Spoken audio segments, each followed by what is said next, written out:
hermanos, es un gusto saludarles. Feliz sábado a todos. Es un placer poder estar de nueva cuenta aquí adorando el nombre de nuestro Dios. Vamos a estudiar la palabra de Dios y este día vamos a hacerlo de la mano de nuestro Dios, del Espíritu Santo. Pero antes vamos a hacer una oración. Quiero invitarles para que inclinemos el rostro ahí en nuestra casa y vamos a elevar una oración juntos. Querido Padre Celestial, santificado y glorificado sea tu nombre. De manera muy especial queremos agradecerte porque este día tú nos has dado vida, nos has dado salud y también nos das la convicción de tu presencia. Al venir a adorar juntos tu nombre en esta mañana, queremos suplicar que tu palabra no regrese a ti vacía, sino que pueda cumplir la voluntad para la cual la has enviado. Te lo pedimos y rogamos en el nombre poderoso de Jesús. Amén. El tema que se ha preparado para el día de hoy lleva por título Lo que pudo haber sido.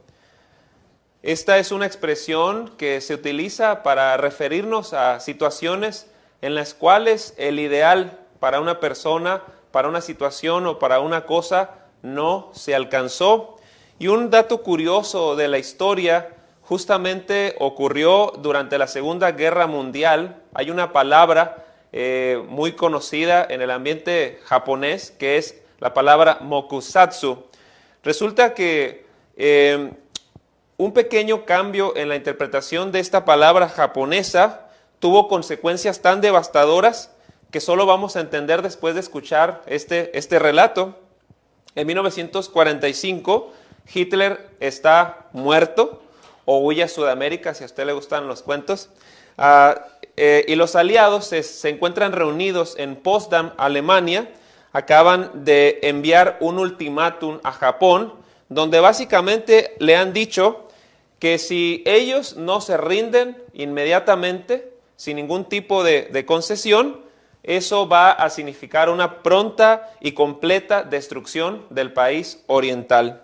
En Japón, los reporteros exigen a lo que es el primer ministro de la nación, de nombre Kantaro Suzuki, que responda ante esta invitación al cese del fuego por parte de los aliados en Potsdam, Alemania. Pero este hombre, Kantaro Suzuki, responde mokusatsu. No sé si lo pronuncié bien, pero él responde de esta manera. Resulta que él lo que quiso decir es no tengo comentarios, pero cuando analizamos, las personas analizaron la traducción de lo que este hombre había dicho, lo que entendieron fue no digno de respuesta. Los estadounidenses se tomaron esa respuesta muy a pecho, se molestaron y entonces mandaron una bomba, las bombas que nosotros conocemos ya que cayeron en Hiroshima y Nagasaki. Es interesante que este hombre, Kantaro Suzuki, de haber sido un poco más expresivo, podría haber dicho algo como tengo que reunirme con mi gabinete, enseguida les voy a traer una respuesta, yo solo no puedo decidir, pero él simplemente dijo mokusatsu, no tengo comentarios, pero fue entendido por el otro bando como algo que no era digno de respuesta al ser esta palabra de difícil traducción. ¿Qué pudo haber sido si este hombre hubiera sido más expresivo? No lo sabemos y quizá nunca lo sabremos. La historia del día de hoy es acerca de Judas. Si pueden cambiarnos por favor la pantalla. Es acerca de Judas, el hombre que le dio a los traidores el nombre. Un hombre que fue llamado apóstol, pero que terminó siendo poseído por el mismo diablo. Hay algunos teólogos que tienen una posición un poco insensible y determinista que dicen que este hombre nunca fue convertido. Lo cierto es que fue un apóstol que fue llamado por el mismo Dios y que en alguna ocasión se le observó en un grupo de personas que estuvieron sanando enfermos, sanando leprosos, inclusive hasta resucitando muertos.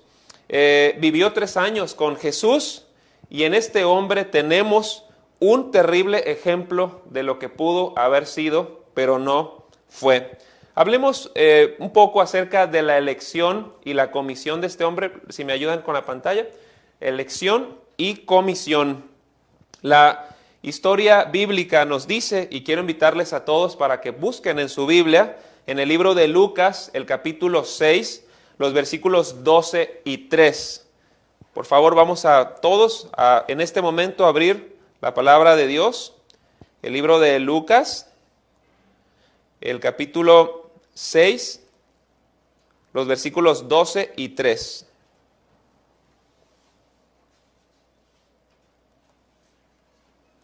Dice así: en aquellos días él fue al monte a orar y pasó la noche orando a Dios. Y cuando era de día, llamó a sus discípulos y escogió 12 de ellos, a los cuales también llamó apóstoles: a Simón, a quien también llamó Pedro, a Andrés su hermano, Jacobo y Juan, Felipe y Bartolomé, Mateo, Tomás, Jacobo, hijo de Alfeo, Simón, llamado Celote, Judas, hermano de Jacobo, y Judas Iscariote, que llegó a ser el traidor. Si ustedes prestan atención a lo que este texto dice, es que Jesús pasó toda la noche orando. Definitivamente tenía que tomar una decisión difícil al otro día y decidió pasar la noche en vela, suplicando sabiduría a Dios al elegir a estos hombres que definitivamente harían la diferencia. Yo creo, como sé que también ustedes creen en casa, que Dios es luz. Lo dice la Biblia en 1 de Juan 1:5, en Dios no hay tinieblas. Y definitivamente Dios no llamó a este hombre, a Judas, para que llegara a ser un traidor. Dios lo llamó para que fuera su apóstol y para que tuviera la oportunidad de servirle en su reino. No es que Dios lo escogió en particular, como algunos teólogos deterministas creen, que fue escogido para ser el traidor. No creo que haya sido de esa manera. Creo que Dios nos da a todos la oportunidad de poder ser salvos y de poder ejercer un ministerio que sea de su agrado. La sierva de Dios dice en el libro Testimonios para la Iglesia: cuando Judas fue escogido por nuestro Señor, su caso no era sin esperanza. Esto se encuentra en el volumen 4, página 41. Y el deseado de todas las gentes, la página 261, el párrafo 3, dice: Judas tuvo las mismas oportunidades que los demás discípulos, escuchó las mismas preciosas lecciones, pero la práctica de la verdad requerida por Cristo contradecía los deseos y propósitos de Judas, y él no quería renunciar a sus ideas para recibir sabiduría del cielo. Hablemos de su autoridad apostólica. Este hombre recibió autoridad de parte de Dios y la Biblia lo dice. Quiero invitarles, por favor, para que leamos Marcos, el capítulo 3, el versículo 14. Busquemos en casa la Biblia, Marcos capítulo 3, versículo 14. Y dice así: y estableció a 12 para que estuviesen con él y para enviarlos a predicar. ¿Saben, queridos hermanos, que la palabra en el original, establecer o constituir, es más que nombrar? Muchas personas pueden ser nombradas con cargos, pero no representar lo que sus cargos realmente significan o conllevan.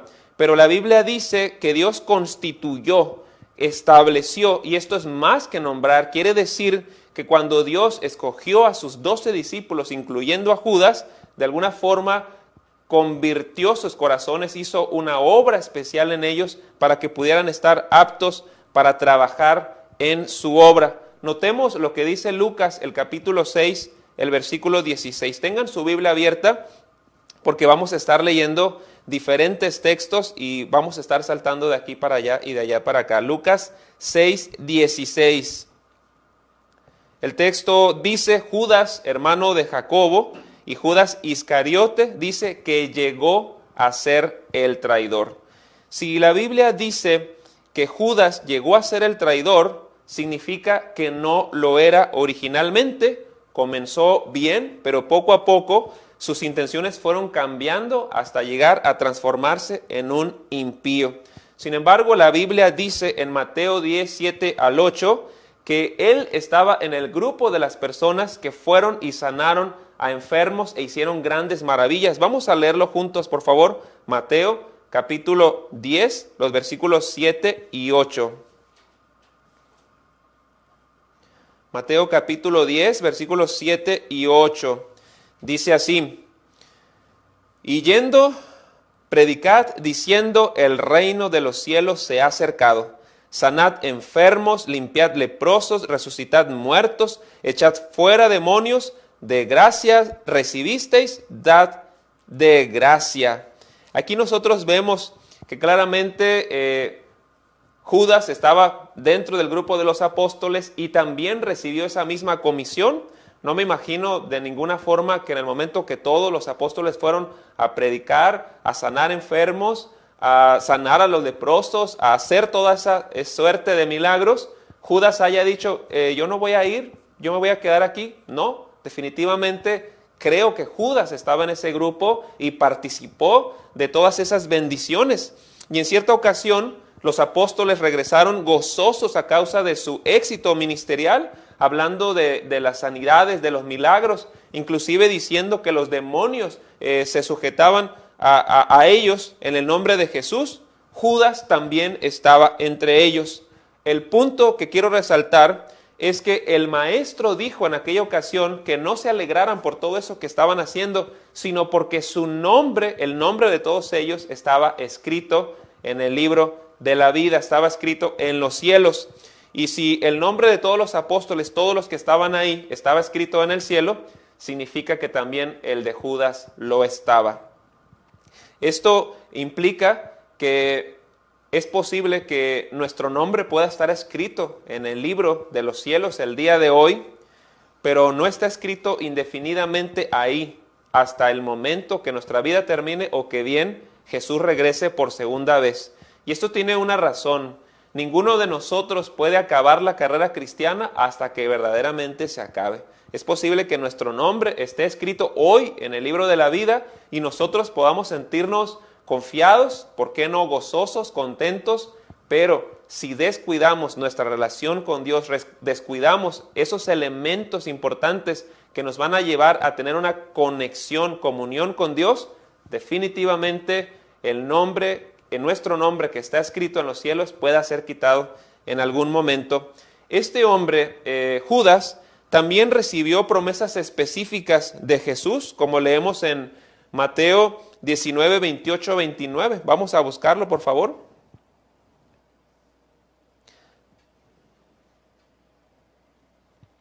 El libro de Mateo, capítulo 19, versículo 28 y 29.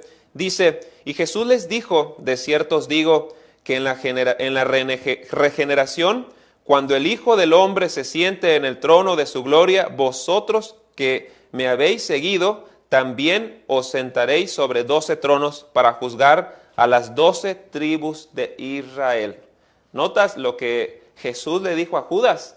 Que en el momento en el que él fuera ascendido a su trono, en el momento de la regeneración, sus 12 discípulos habrían de sentarse en un trono. Y esto definitivamente, de nueva cuenta, incluía a Judas. El versículo 29 dice, y cualquiera que haya dejado casas, o hermanos, o hermanas, o padre, o madre, o mujer, o hijo, o tierras, por mi nombre, recibirá 100 veces más y heredará la vida eterna. Esta promesa definitivamente era para Judas. Hablemos de su tropiezo y traición. Este hombre llegó a ser el traidor, como ya lo vimos en el libro de Lucas, el capítulo 6, el versículo 16. Pero antes de llegar a ser el traidor, la Biblia dice que primero fue ladrón. Fue nombrado el tesorero, pero sustraía de la bolsa. Vamos a leer esto en el libro de Juan, el capítulo 12, el versículo 6. Les invito para que lo busquen en su casa. Juan, capítulo 12, el versículo 6. Dice así, pero dijo esto no porque se cuidara de los pobres, sino porque era, ¿qué cosa? Ladrón. Y teniendo la bolsa, sustraía de lo que se le echaba en ella. De esta manera, este hombre, antes de que llegase finalmente a traicionar a Jesús, aparentemente había estado desarrollando ciertas acciones que poco a poco estaban deteriorando su carácter. Saben, queridos hermanos, antes de negar a Cristo, el hombre se niega a sí mismo. Dices, probablemente yo nunca traicionaría a Cristo, pero todo comienza con negar tu propia integridad, los valores cristianos y la honestidad. El maestro, pasamos a la siguiente diapositiva, el maestro le otorgó una oportunidad de arrepentimiento a este hombre y lo hizo de diferentes formas, porque antes que seamos abandonados a nuestra suerte y que seamos dejados a la merced o voluntad del diablo, Dios va a interceder de maneras incansables para lograr salvarnos, para hacer algo por nosotros, para que nuestra historia no sea lo que pudo haber sido, sino lo que podemos ser por la gracia de nuestro Señor. La Biblia enseña en San Juan 6, el capítulo 6, el versículo 70. Vamos a leerlo. Juan capítulo 6, el versículo 70.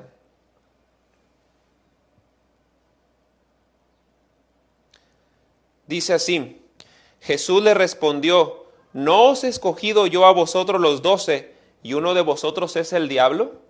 Jesús estaba hablando en un lenguaje indirecto, queriendo referirse a este hombre porque no quería exponerlo. En una ocasión atrás, Jesús lo había reprendido y este hombre se había sentido mal por esa reprensión. Habemos muchos que no nos gusta que se nos critique cuando algo se hace mal, pues a nadie nos gusta que nos digan lo que estamos haciendo mal, y menos en público. Nos sentimos humillados.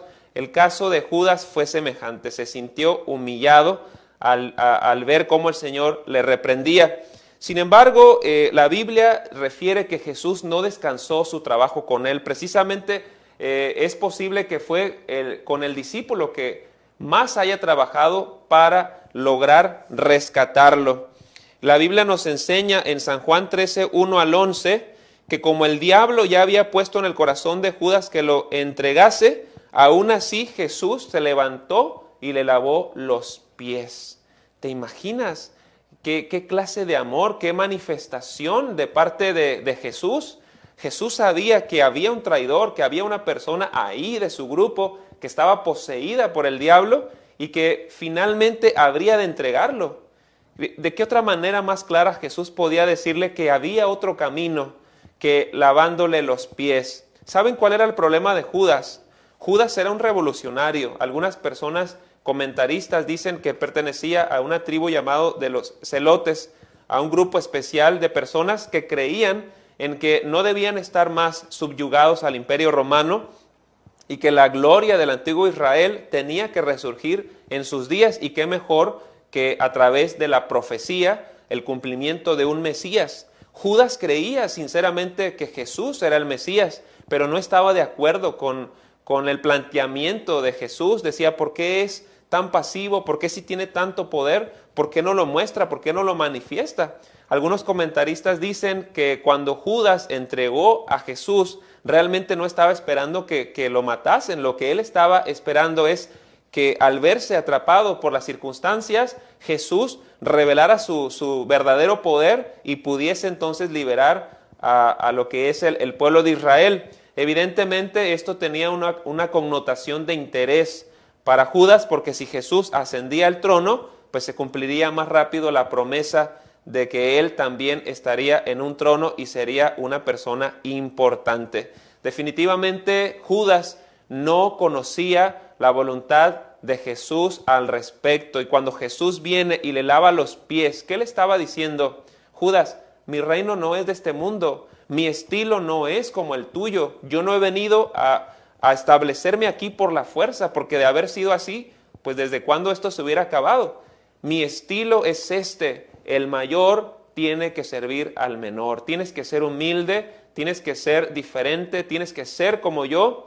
Pero Judas, al parecer, no entendió. La Biblia dice que justo después de esa cena especial entró el diablo en él. Y la palabra de Dios dice en Mateo 27, 2 al 5, que Judas se arrepintió. Quiero invitarles por favor para que leamos este texto. Se encuentra en Mateo, capítulo 27, los versículos del 2 al 5. Dice así: y le llevaron atado y le entregaron a Poncio Pilato, el gobernador. Entonces Judas, el que le había entregado, viendo que era condenado, devolvió arrepentido las 30 piezas de plata a los principales sacerdotes y a los ancianos, diciendo: yo he pecado entregando sangre inocente. Mas ellos dijeron: ¿qué nos importa a nosotros? Allá tú. Y arrojando las piezas de plata en el templo, salió y fue y se ahorcó. Qué manera tan contundente de terminar la vida de este hombre. Estoy seguro, estoy convencido de que el plan que Dios tenía para Judas era un plan completamente diferente. Por eso Dios le llamó, por eso estuvo trabajando en su corazón, porque Dios tenía grandes planes para él y se lo había dicho: te vas a sentar conmigo en un trono. Tu nombre está escrito en el libro de la vida, eres amado, eres acepto, no necesitas nada más.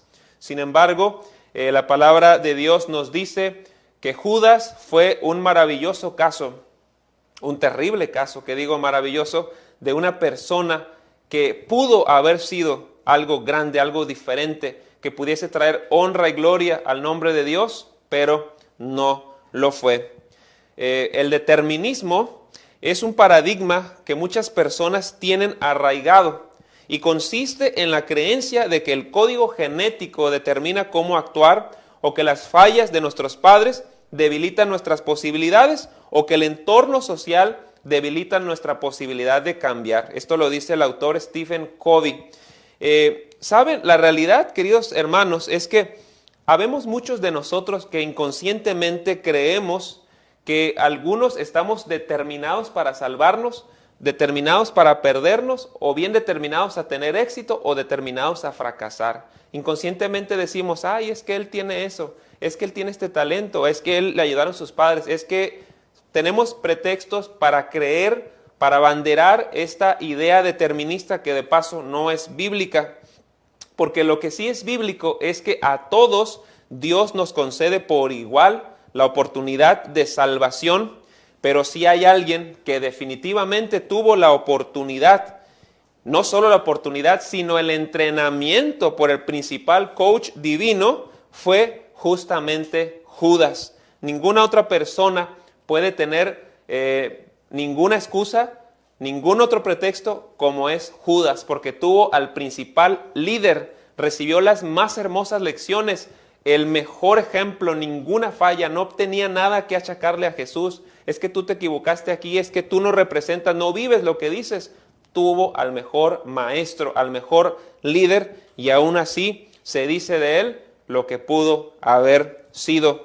Pero, queridos hermanos, quisiera yo preguntarles en esta mañana: ¿cuál fue el momento del desvío de Judas? Es difícil saberlo. Lo que nadie puede negar es que ninguna persona desciende de la noche a la mañana a un pecado.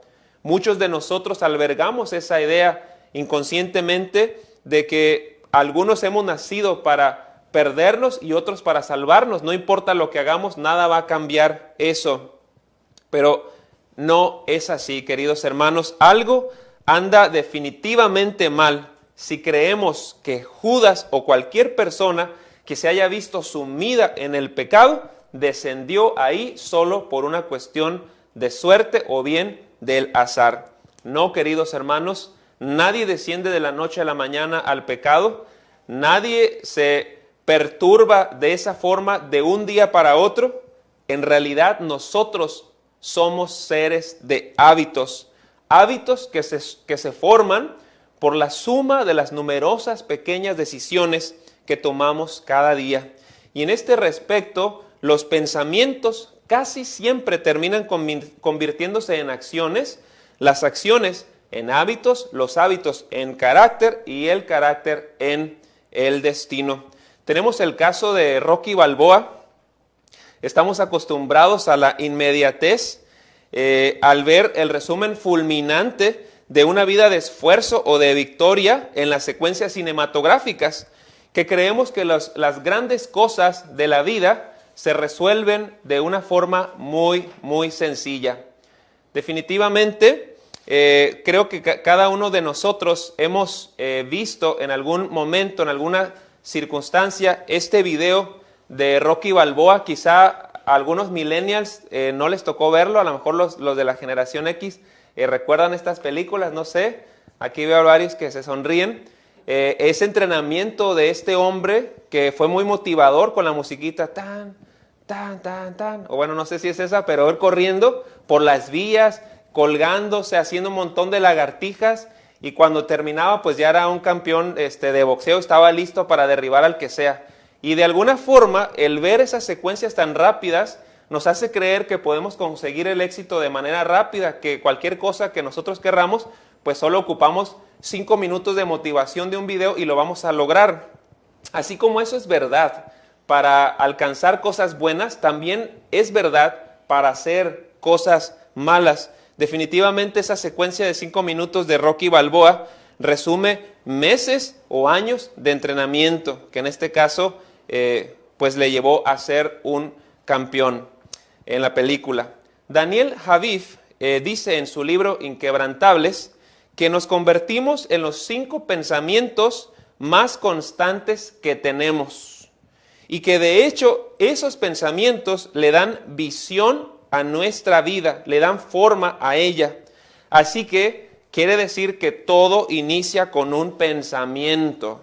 El problema de Judas no fue que traicionó a Jesús, no fue que le gustaba el dinero. El problema de Judas fue cuando él comenzó a albergar pensamientos de superioridad en su corazón. Cuando él comenzó a darle más importancia al dinero, cuando él comenzó a descuidar su oración, comenzó a descuidar el estudio de la Biblia y comenzó a dar paso lentamente a estos pensamientos que parecían inofensivos, en un momento parecían una propuesta diferente, interesante, pero finalmente comenzaron a convertirse en pensamientos diabólicos, pensamientos a los cuales en vez de correr inmediatamente de ellos, les dio entrada a sus aposentos mentales. De la misma forma, hoy en día, queridos hermanos, tales pensamientos se anidan en nuestras neuronas y nos empujan a la acción. Yo quisiera preguntarte esta mañana, ¿qué tipos de pensamientos permites en tu mente? ¿Cuán importante es lo que dejamos entrar a ella? ¿Cuán importante es lo que vemos en las películas, en las series, lo que escuchamos, en la música? Hay algunas personas, algunos jóvenes que dicen, ay, es que yo no veo el problema de ver este programa o de escuchar esta música, pero estamos ignorando el terrible impacto que un solo pensamiento anidado, albergado en la mente puede tener, no solo para generar acciones, sino para que esas acciones generen hábitos, esos hábitos a su vez generen un carácter, y ese carácter, por supuesto, un destino. Si queremos entender la importancia de los pensamientos, vamos a preguntarle a un hombre que es experto en ellos, que se llama Álvaro Pascual León. Este hombre es director del Laboratorio de Estimulación Magnética Cerebral en la Facultad de Medicina en Harvard. Él fue el primero en utilizar la TMS, que son las siglas en inglés para describir a un aparato que se llama estimulación magnética transcraneal, que en palabras sencillas es un pequeño electrodo o un aparatito que manda pequeños corrientazos de electricidad al cerebro que ayudan a cartografiar el cerebro, es decir, a mapear, a hacer un mapa del cerebro, y también pueden ayudar a activar una zona, un área específica del cerebro, o bien bloquear ciertas áreas para no permitir el funcionamiento, dependiendo de la intensidad o las frecuencias utilizadas. Este hombre, Álvaro Pascual León, condujo experimentos muy celebrados por su elegancia, que allanaron el camino hacia una cartografía del cerebro que permitía entender, escucha bien, la conexión entre los pensamientos y las acciones. Decidió que estudiaría la forma, escucha bien, en que los pensamientos cambian el cerebro empleando la TMS. De esta forma, él podría detectar las alteraciones en los mapas del cerebro. Él condujo, como dijimos, varios experimentos muy interesantes, y uno de los más celebrados es uno en el cual utilizó dos grupos de personas que iban a aprender una pieza musical de piano. Ninguno de los grupos tenía habilidades en el piano, simplemente se les sometió a un entrenamiento de un mes. El primer grupo se le dijo, estas son las notas, unos hemos nacido para perdernos y otros para salvarnos, no importa lo que hagamos, nada va a cambiar eso.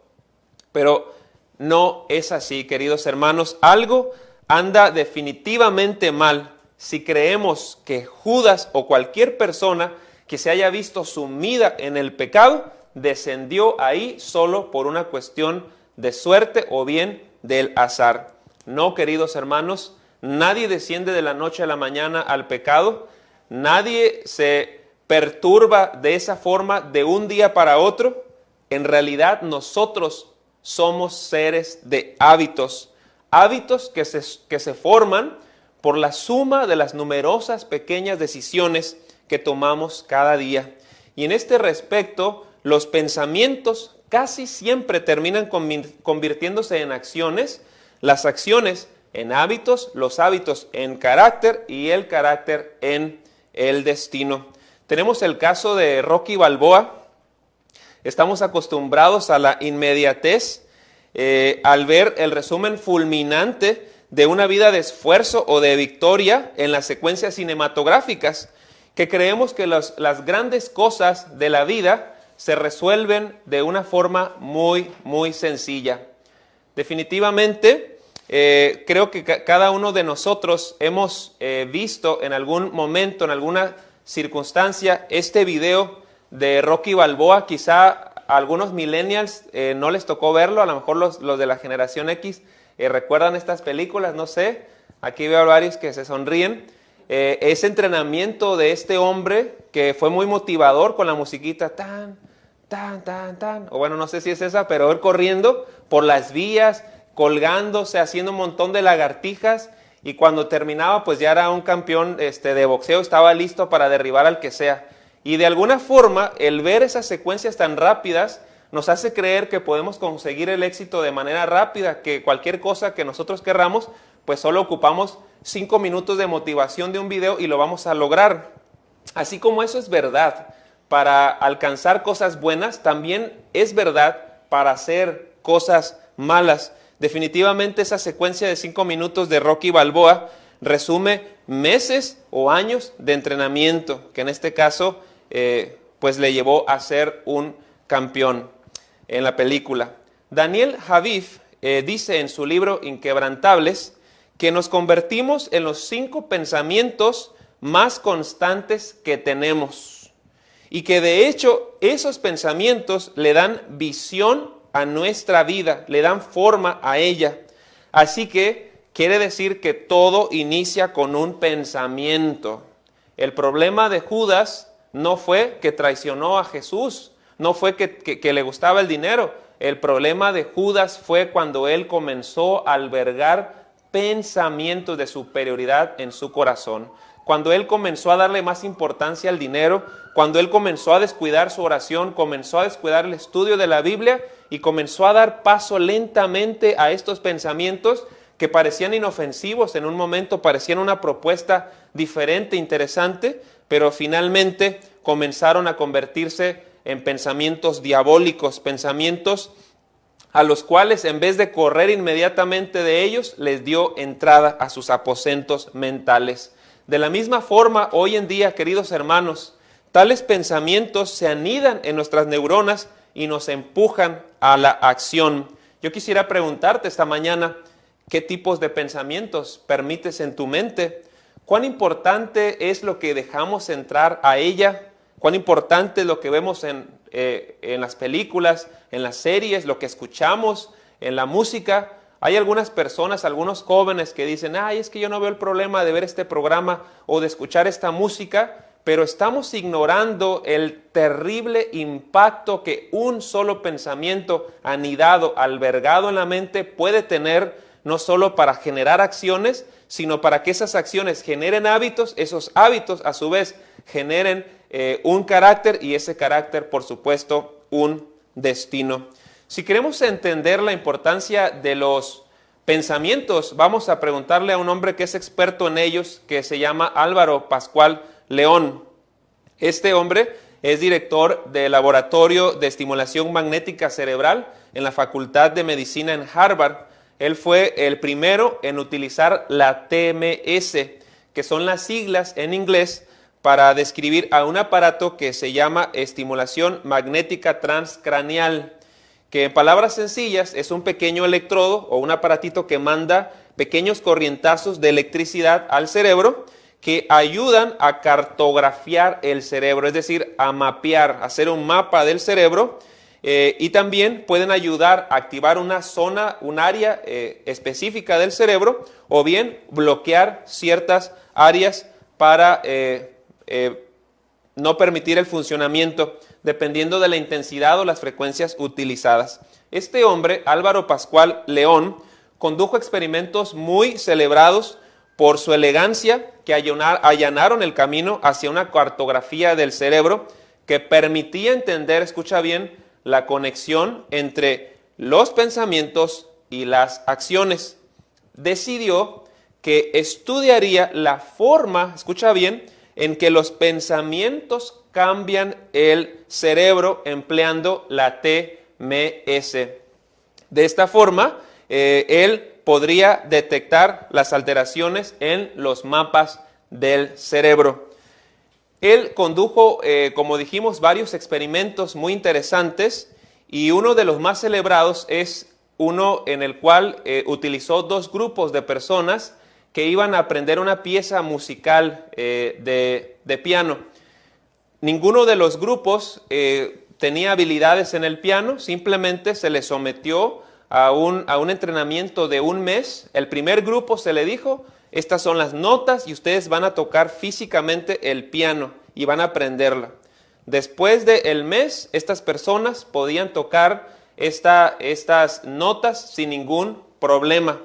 Pero en el caso del otro grupo se les dijo: ustedes solamente van a ver las notas, van a ver cómo se oprimen los botones, pero no van a tocar ninguna tecla. Básicamente solo van a ver. El resultado fue que al final, tanto los que habían tocado físicamente el piano como los otros que solamente habían visto, aprendieron a tocar magistralmente esta pieza.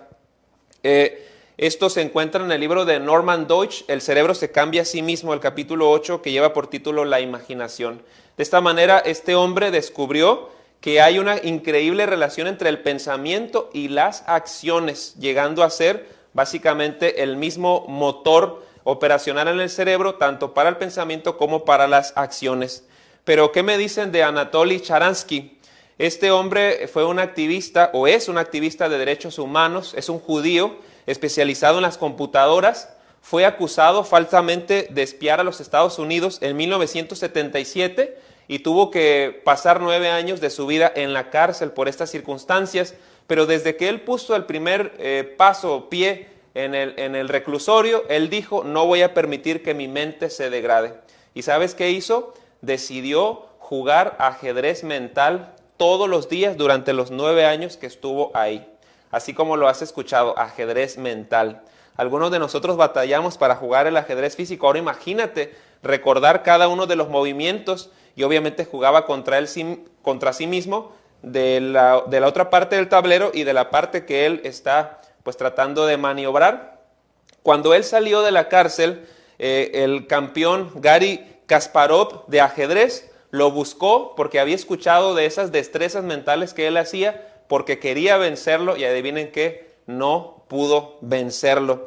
Tenemos también el caso de Rudiger Gamm, un hombre que pues las personas que lo han estudiado dicen que es un hombre completamente normal, no tiene ninguna dotación cerebral diferente, pero cuando tenía 20 años y trabajaba en un banco, empezó a entrenarse 5 horas diarias en su ordenador y llegó a ser un genio de las matemáticas, siendo capaz de calcular la 9ª potencia o la raíz quíntupla de números, o resolver problemas del tipo 68 por 76 en solo 5 segundos.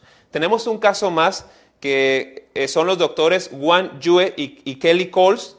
Estas personas demostraron que usar la imaginación para fortalecer los músculos y utilizarlos es prácticamente lo mismo. Y para ello hicieron un experimento con 2 grupos de personas en donde a uno se les pidió que iban a cargar iban a tener cierta resistencia en un dedo para que se fortaleciera el músculo de su dedo, y los otros solamente iban a imaginar que tenían esa carga. El resultado fue que ambos grupos fortalecieron el músculo de un dedo. Queridos hermanos, de acuerdo a Norman Deutsch en este libro, El cerebro se cambia a sí mismo, una de las razones por las que podemos cambiar nuestro cerebro solo con la imaginación es que desde un punto de vista neurocientífico, imaginar una acción y ponerla en práctica no son 2 cosas distintas como parecen. Y en ese sentido podemos entender mejor la declaración de Jesús en Mateo 5, 27 al 28, cuando dice: oísteis que fue dicho, no cometerás adulterio, que tiene que ver con la acción, mas yo os digo que cualquiera que mira a una mujer para codiciarla, ya adulteró en su corazón. Imaginación. Jesús evidentemente nos creó, y Él sabe esto desde siempre, que en el cerebro la imaginación o los pensamientos y la acción no son cosas muy distintas. Así que hablemos de hábitos. Los hábitos, de acuerdo a James Clear, que es el autor del libro Hábitos Atómicos, que de paso se los recomiendo, dice: son una rutina o conducta que se practica con regularidad y en muchos casos de manera automática. Los hábitos que en un principio pueden parecer pequeños, como tender tu cama, lavarte los dientes, lavarte la cara, ser aseado, ser ordenado, se transformarán en resultados extraordinarios si tienes la voluntad de mantenerlos durante varios años. Todos en nuestra vida tenemos que lidiar con contratiempos y retrocesos, pero a la larga la calidad de nuestra vida va a depender de nuestros hábitos. Queridos hermanos, si mantienes los mismos hábitos que ahora, vas a obtener resultados equivalentes. Pero si mejoras tus hábitos, querido amigo y hermano, que me escuchas en esta mañana, cualquier cosa es posible. ¿Y por qué no? Creo que todos nosotros, los adventistas del séptimo día, hemos sido bendecidos con un mensaje pro salud, con un mensaje que nos ha adelantado muchos años a lo que la ciencia ha descubierto recientemente. Hoy en día sabemos que los hábitos determinan la calidad de vida de una persona. Yo tengo el privilegio de atender a algunas personas para asesorarles en el estilo de vida, y siempre llego a la conclusión de que el problema con estas personas es que no encuentran o no hallan la relación entre su estilo de vida y su salud. Algunas personas, pacientes, llegan con problemas muy graves en sus ojos y gastan unas sumas increíbles de dinero, pero no dejan de hacer lo necesario para cambiar sus hábitos. ¿Qué hábitos podemos nosotros establecer para hacer la diferencia? ¿Cuáles son esos hábitos que nosotros podemos establecer? Pues, como decía, la sierva de Dios nos ha mostrado ya algunos de ellos a través de lo que fue el mensaje pro salud. Voy a mencionar algunos de ellos y creo que todos nosotros estamos relacionados porque son los 8 remedios naturales. El primero de ellos, hacer ejercicio. Te pregunto en esta hora, querido hermano, ¿haces ejercicio?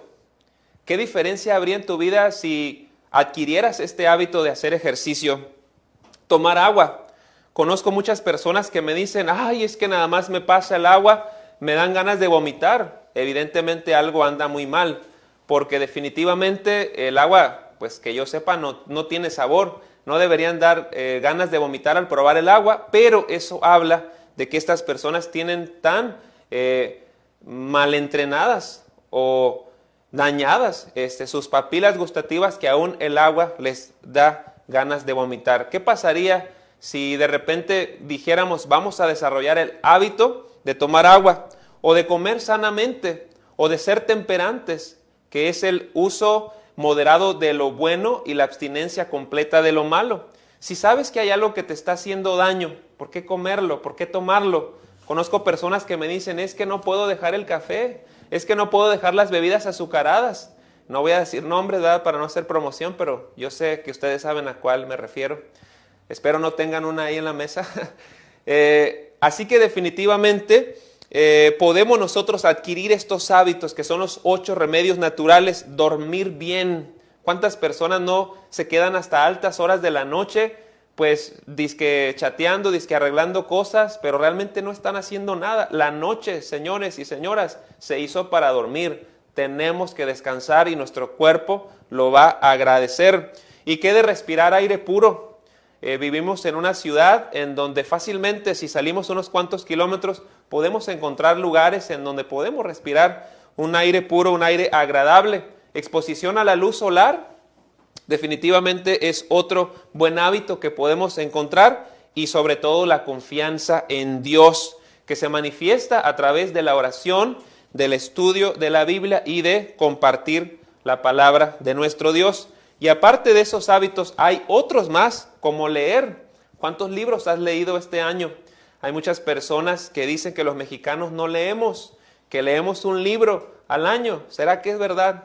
¿Será que podemos leer mucho más de lo que dicen? Realmente, si hay un hábito que va a potencializar tu vida en todas las direcciones, es leer. Te desafío para que adquieras ese hábito. También está el hábito de mantener buenas relaciones interpersonales, de sonreír. Cuán diferente sería nuestra vida y la vida de las personas que nos rodean si pudiéramos sonreír más seguido, sonreír ante los momentos difíciles de la vida. ¿Por qué no aprender a administrar bien el tiempo, a ahorrar, a ser ordenados y planificar? Yo estoy seguro que en casa tú puedes estar diciendo, sí, claro que sí, algunas cosas de esas las hago, es verdad. El problema de Judas no fue un solo evento en su vida. El problema de Judas fue que acumuló pensamientos negativos cuyos pensamientos les llevaron a acciones negativas, esas acciones a desarrollar un carácter negativo, y a su vez ese carácter vino a redundar en un destino que no hubiésemos querido que fuese así. ¿Cuál es el problema, queridos hermanos, con los hábitos? ¿Cuál es el problema? El problema es que tú y yo procrastinamos. Sí, así como lo escuchaste, procrastinar se entiende como dejar para el futuro aquello que sabes que tienes que hacer en el presente.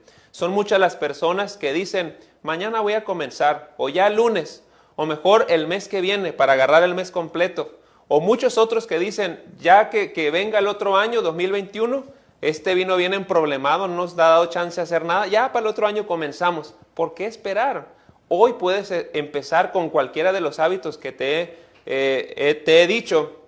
Sabes que los autores dicen que hay muchas razones para procrastinar, y algunas de ellas tienen que ver con el miedo al fracaso. No lo voy a hacer porque la gente se va a reír de mí si me caigo, si me equivoco, si no alcanzo el éxito. Algunas personas son muy perfeccionistas y no alcanzan a empezar algo porque quieren que todo esté listo, todo esté cuadrado a la perfección para poder realizar algo. Miedo a la crítica, temor al rechazo, y al final de cuentas, queridos hermanos, todo tiene que ver con las emociones con respecto a nuestra valía personal. Hay muchas personas que hoy en día siguen pensando que su valor se los da el carro que manejan, la ropa que utilizan, la esposa o los hijos que tienen, o tantas cosas que podemos tener, o elementos, personas en nuestra vida que le pueden dar el valor. Querido hermano, hoy quiero decirte que tu valor no te lo da nada excepto Cristo Jesús. Eres valioso porque Él murió por ti en la cruz del Calvario. Él trazó un plan maravilloso para que tú y tu familia puedan ser salvos. Si tienes tu valía personal fijada en la belleza, en el dinero o en cualquier otro aspecto externo, seguramente estarás como Judas, buscando otra alternativa al plan establecido por Dios. Querido amigo, no necesitas otra alternativa. La alternativa de Dios es la que permanece vigente hoy en día y es la mejor. Esa alternativa de Dios es definitivamente lo que debiese ser el principal motor para nosotros, para actuar, para avanzar, para caminar, para hacer la voluntad de Dios, porque nuestra valía personal no descansa en ninguna otra cosa, sino solamente en el amor de Cristo Jesús. Hablemos de la ley del reemplazo. La palabra de Dios nos enseña que el mismo Creador habría de colocarnos un corazón nuevo. La Biblia dice en Ezequiel 36:26, os daré un corazón nuevo y pondré espíritu nuevo dentro de vosotros y quitaré de vuestra carne el corazón de piedra y os daré un corazón de carne.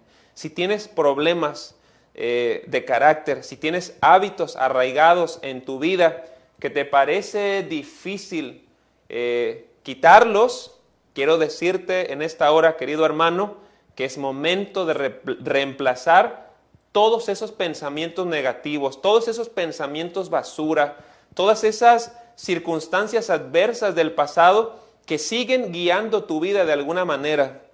Es momento de deshacernos de todo aquello que no aprovecha, que no nos ayuda a avanzar en el reino de Dios. Y créemelo, es una promesa. Jesús los dijo, les voy a dar un corazón nuevo, que es una palabra justamente para hablar del cerebro, de la mente. Dios es el único que puede desbaratar esos surcos neuronales que se han hecho ahí en el cerebro y que nos llevan vez tras vez a cometer los mismos pecados, a tener los mismos pensamientos. Es Dios el único que puede hacer la diferencia. Y si queremos quitar todos esos pensamientos basura, todos esos hábitos, todas esas emociones, todo lo negativo que hay en nuestra vida, definitivamente no podemos dejar la mente en blanco. ¿Con qué lo podemos llenar? Aquí hay algunas promesas para ti, querido amigo, que muchas de ellas las conoces de memoria. Filipenses 4:13, llena tu mente de este pensamiento: todo lo puedo en Cristo que me fortalece. Primera de Corintios 15:57 dice: pero gracias a Dios que nos da la victoria por medio de nuestro Señor Jesucristo. Romanos 8:37, sin embargo, en todo esto somos más que vencedores por medio de aquel que nos amó. Segunda de Corintios 2:14 dice: sin embargo, gracias a Dios que en Cristo siempre nos lleva triunfantes y por medio de nosotros esparce por todas partes la fragancia de su conocimiento. Y segunda de Timoteo 1:7 dice: porque no nos ha dado espíritu de cobardía, sino de poder y de dominio propio. Querido hermano, si tú y yo reconocemos que el valor nos lo da Cristo, si tú y yo reconocemos que no es en un solo momento que podemos fracasar en nuestra vida cristiana, sino precisamente en el consentimiento de esos pensamientos que a veces anidamos, que a veces albergamos, en la suma de pequeñas malas decisiones que se acumulan una tras otra hasta formar hábitos, y que a su vez esos hábitos van a desarrollar un carácter negativo, un carácter diferente al que Dios quiere que desarrollemos, sin lugar a dudas terminaremos un día en la misma situación en la que Judas terminó, lo que pudo haber sido. Hoy quiero, querido hermano, invitarte para revelarnos a lo que pudo haber sido.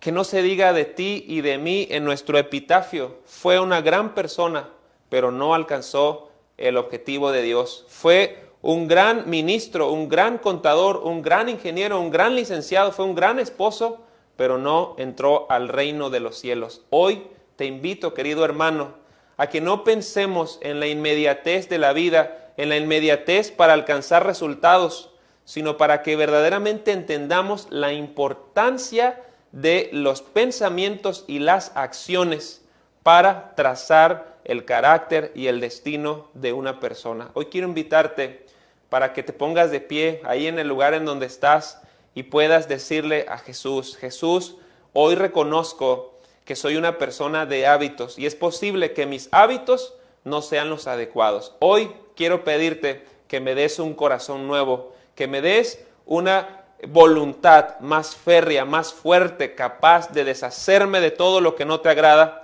y poder, oh Dios, establecer hábitos que me lleven un día hasta tu morada celestial. ¿Habrá alguien allá en casa que quiera decirle eso al Señor? ¿Que quiera pedir un corazón nuevo? ¿Habrá alguien en casa? Yo estoy seguro que sí. Quiero invitarte, querido hermano, para que hoy comiences la transición para una vida diferente. Que el Señor te bendiga.